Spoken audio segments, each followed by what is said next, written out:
Good afternoon views. എനിക്ക് ഇന്ന് market ഒരു വലിയൊരു മൂവ് ഒന്നും മാർക്കറ്റിൽ ഉണ്ടായിട്ടില്ല.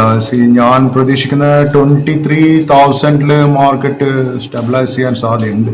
മെയിൻലി മാർക്കറ്റിനെ സപ്പോർട്ട് ചെയ്യാത്ത പ്രധാനമായിട്ട് റിലയൻസും HDFC മാർക്കറ്റിനെ സപ്പോർട്ട് ചെയ്യുന്നില്ല. ഈ ഓയിൽ ആൻഡ് ഗ്യാസ് സെക്ടറിലൊക്കെ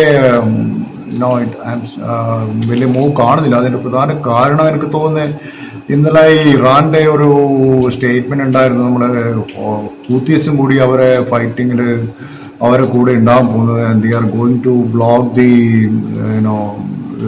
ഈ റെഡ് സീ അവർ ബ്ലോക്ക് ചെയ്യാനുള്ള സാധ്യതകൾ കൂടുതലാണെന്ന് എനിക്ക് ന്യൂസ് കണ്ടു.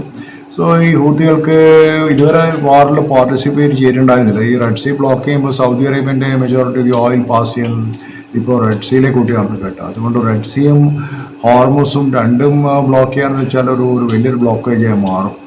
സോ മാർക്കറ്റ് അതുകൊണ്ട് കുറച്ച് ഓയിൽ ആൻഡ് ഗ്യാസ് സെക്ടറിലൊക്കെ ഭയങ്കര പറയണം. കാരണം ഇത് രണ്ടും കൂടി ബ്ലോക്ക് ചെയ്യുന്ന സമയത്ത് ഈ ഷിപ്പിങ്ങിൻ്റെ ഇൻഷുറൻസ് ചാർജ് വളരെ കൂടും. ഷിപ്പിങ്ങിൻ്റെ ഇൻഷുറൻസ് ചാർജ് കൂടുന്ന സമയത്ത് വരുന്നത് അവർ ഇമ്പോർട്ട് ചെയ്യുന്നതും എക്സ്പോർട്ട് ചെയ്യുന്ന എല്ലാം സാധനങ്ങളെയും വില കൂടാൻ സാധ്യത. ഇപ്പോൾ നമ്മുടെ നാട്ടിലെ ഈ ഗ്യാസിൻ്റെയൊക്കെ വില പിന്നെ കൂടാനുള്ള പ്രധാന കാരണം ഇതാണ്. ഇൻഷുറൻസ് ചാർജ്, ഷിപ്പിങ്ങിൻ്റെ വളരെ ഹൈ ചാർജുകൾ, റിസ്ക് കവറേജ് അതൊക്കെ വരുന്നത്. സോ ഇന്നത്തെ മാർക്കറ്റിനെ കുറിച്ച് പറഞ്ഞു കഴിഞ്ഞാൽ ഞാൻ വിചാരിക്കുന്നത് മാർക്കറ്റ് ഒരു കാം ബിഫോർ ദ സ്റ്റോം ആണ്. കാരണം മാർക്കറ്റിലെ വലിയ പ്രോബ്ലംസ് ഒന്നും ഞാൻ കാണുന്നില്ല, എക്സെപ്റ്റ് റിലയൻസും HDFCൻ്റെ ഇല്ലാണ്ട് വേറെ പ്രോബ്ലംസ് ഞാൻ കാണുന്നില്ല. പക്ഷേ റിലയൻസും HDFCയും കൂടി മാർക്കറ്റിനെ സപ്പോർട്ട് ചെയ്യണമെങ്കിൽ market will straight away go to 23,800 24,000 പോകാൻ സാധ്യതയുണ്ട്.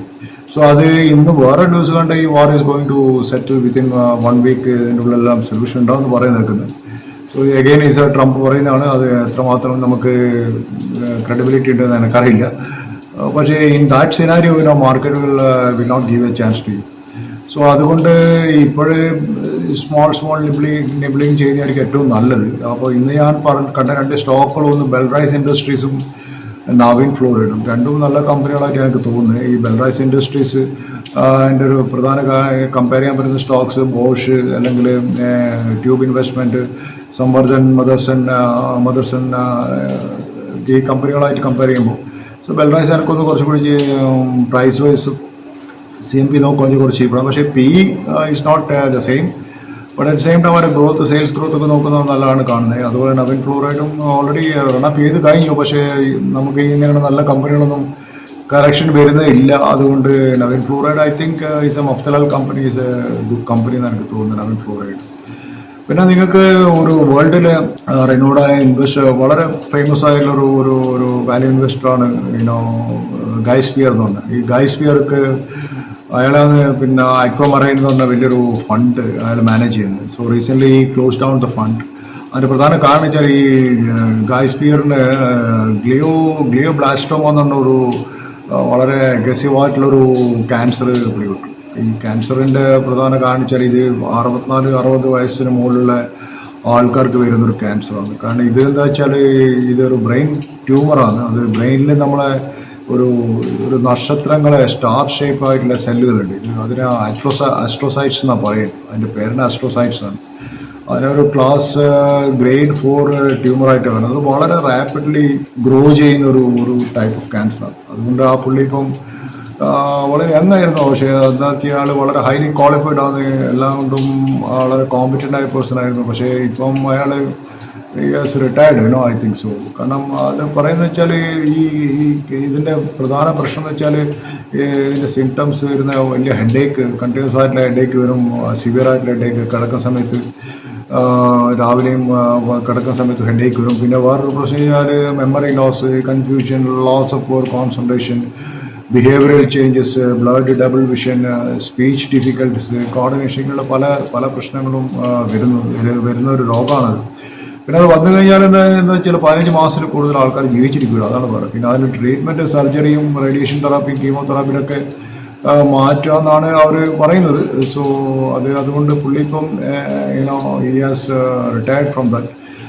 ഇയാളെന്ന് വെച്ചാൽ അയാളൊരു ഇൻവെസ്റ്റ്മെൻറ്റ്, അയാളെക്കുറിച്ച് ഞാൻ പറയാനുള്ള കാരണം ഇതാണ്. കാരണം പുള്ളിൻ്റെ ഇൻവെസ്റ്റ്മെൻറ്റ് ഫിലോസഫി വളരെ ഇൻട്രസ്റ്റിംഗ് ആണ്. പുള്ളി പറയുന്നത് വെച്ചാൽ you have to focus high quality companies with durable economic moats എന്ന് വെച്ചാൽ ഉദ്ദേശിക്കുന്ന ഒരു കോമ്പറ്റേറ്റീവ് അഡ്വാൻറ്റേജ് ഉള്ള കമ്പനി. For example Reliance.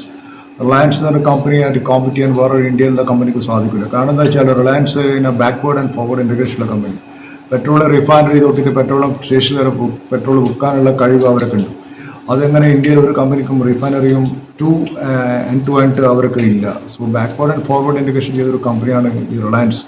അതുപോലുള്ള കമ്പനികളായിട്ട് ഹൈലി മോട്ടൽ. അതുപോലെ വേറൊരു മോട്ട് ഞാൻ പറയാൻ വെച്ചാൽ യൂണിലിവറിൻ്റെ ബ്രാൻഡ് വേറൊരു കമ്പനിക്കും ഇന്ത്യയിലില്ല. അവരെല്ലാ ബ്രാൻഡ്സും ഏത് സൂപ്പർ മാർക്കറ്റിൽ നിങ്ങൾ ഏത് വില്ലേജിൽ പോയി കഴിഞ്ഞാൽ യൂണിലിവറിൻ്റെ ബ്രാൻഡ് ഇല്ലാണ്ട് ഒരു റീറ്റെയിൽ ഷോപ്പ് റൺ ചെയ്യാൻ പറ്റില്ല. അതുപോലെ കമ്പനിയാണ് ITC. സോ ഇങ്ങനെയുള്ള ജസ്റ്റ് നെയിംസ് ഇഫ് യു. പിന്നെ ടെലികമ്മ്യൂണിക്കേഷനിൽ ഭാരതി എന്ത് ക്രൈസിസിനും നിങ്ങൾക്ക് ടെലിഫോൺ ചെയ്യാണ്ട് പറ്റുമോ? യു കാണ്ട് ഡു. അതൊരു മോട്ടർ ഭയങ്കരമാണ് ഭാരതി എയർടെലിൻ്റെ. So that is something. And data സെൻറ്ററിൽ അവരുടെ ഡാറ്റ വളരെ ആവശ്യമാണ്. അവർക്ക് അത്രയും ഡാറ്റയുണ്ട്. സോ ഇതൊക്കെ ഇങ്ങനെയുള്ള ഞാൻ പറയുന്നത് മോട്ടർ എക്സാമ്പിൾ തന്നെയാണ്.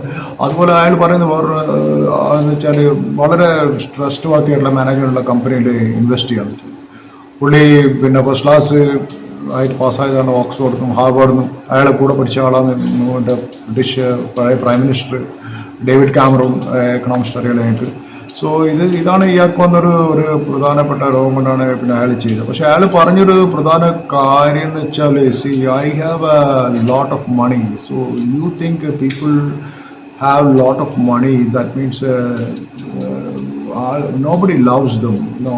ഇപ്പോൾ നമ്മുടെ നാട്ടിലും നിങ്ങളെ ആലോചിക്കാറ് കുറേ ആൾക്കാർ they are billionaires and they are doing so many shows in the Facebook ആയാലും ശരി. ഇതുപോലുള്ള പലതിലും വന്നിട്ട് ഞാൻ വീട് കൊടുക്കുന്നു, ഏതെങ്കിലും പാവപ്പെട്ട ഒരു പെണ്ണുങ്ങൾക്ക് ഒരു ചെയിൻ വാങ്ങിച്ചു കൊടുക്കുന്നു പറഞ്ഞിട്ടെല്ലാം പിന്നെ അവർ വലിയ നന്മ ചെയ്യുന്നു പറഞ്ഞിട്ട് ആൾക്കാർ കാണുന്നുണ്ട്. Why they want to do that?